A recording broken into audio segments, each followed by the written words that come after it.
Okay, for some reason YouTube's making me make a new video. So here's essentially what's going on here. Okay, so we have this 4 hour high got swung out. You can see, let's go 2 minutes, right?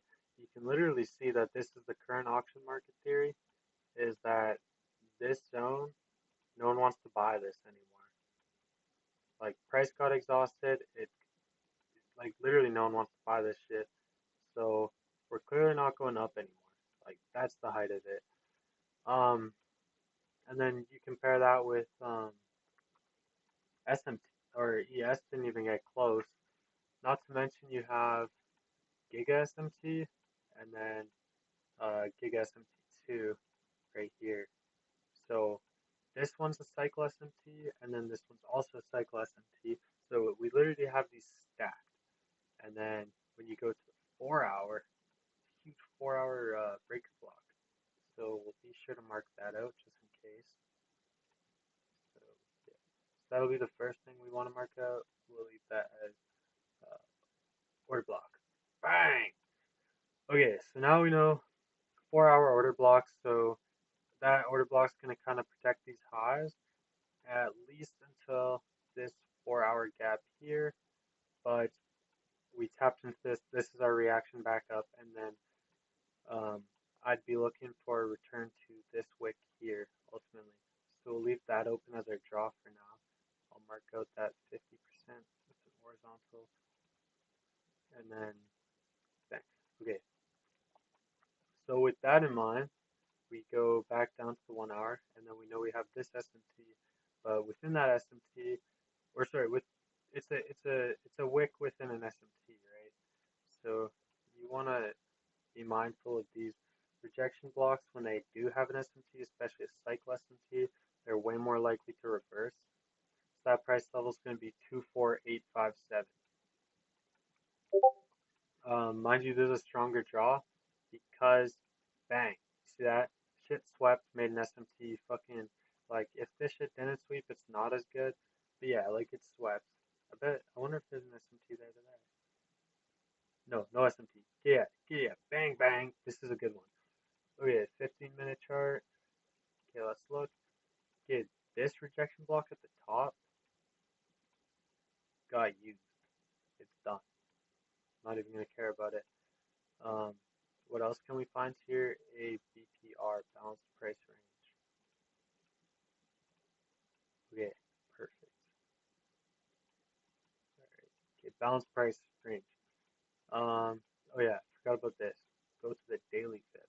Because like everything I explained earlier, we're gonna want to use daily fib one to the high because we believe that is our manipulated high in this scenario.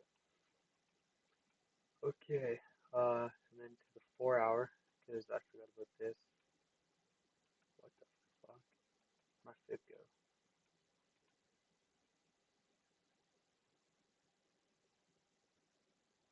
Did I just mark out? What did I just mark out? It's supposed to be that. Okay. Yes. Okay. So sorry. 849 is the equilibrium of Monday's range.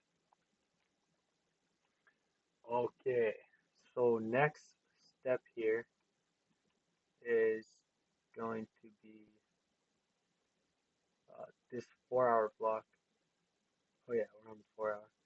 Okay, this 4 hour wick. Uh, okay, so we know that 25% is pretty much going to be. I like 25% better. 25.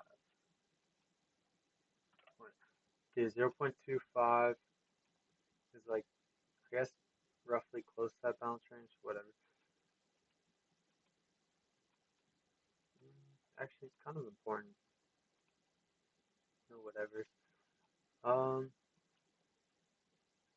I'm gonna leave a line here just in case we need it. Like that, 618. Okay, so then 15-minute. What's that line? Well, as that is a breaker block. breaker with the BPR. Alright, that's like fucking, that's not even a bad draw. Um, get back to what I was saying is on the 1 minute chart. Okay, so we have a point of control here at 852.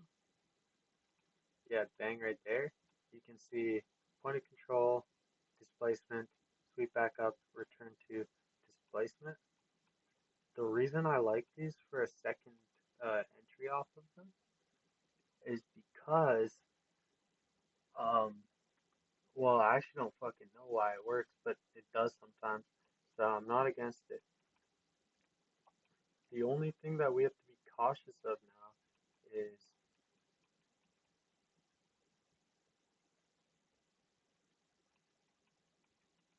if this works in Asia, like if Asia comes up here just above that equilibrium and then dumps quite a bit, then we might have to flip bullish for AM.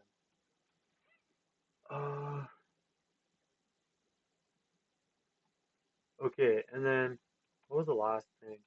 Oh yeah, that 852 level is important because what's this here is like this low put in here, 847, essentially is like let's put a line there. So whatever. Get bang. So how many taps? We have that one, and then we had some clearly like it would come around, consolidate, reverse, and then when price returns here, we reversed off of it again, and then price came up past it, reversed again, today, bang bang, and then it was a spot for shorts twice. So like it's a good spot for the second auction theory because if our first auction is up here and our second auction would be here, that would be a pretty good sign, at least. Um, and then I guess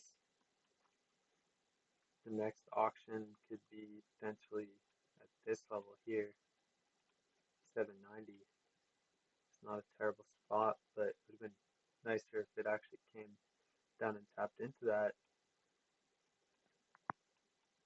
and then reversed off for more confirmation on that. But um, I feel like I'm off topic though. I think there was something else.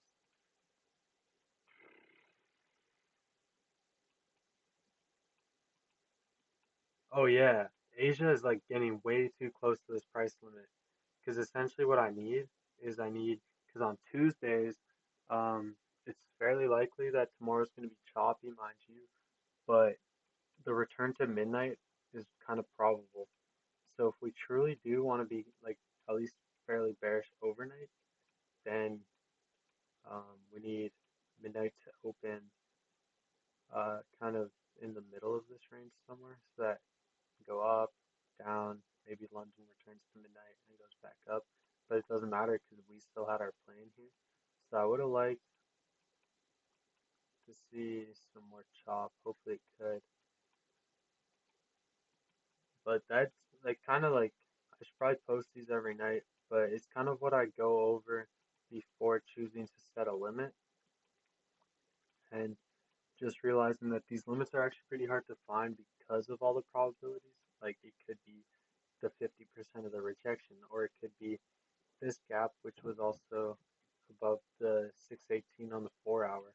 But then you also have to consider the daily time at that 05, but you can't forget about your BPRs and your SMTs. They're fucking, oh my goodness. Okay, there's no SMT at lows, but I actually just would have crashed the fuck out. Where else was am I missing here? No, I think that's about it.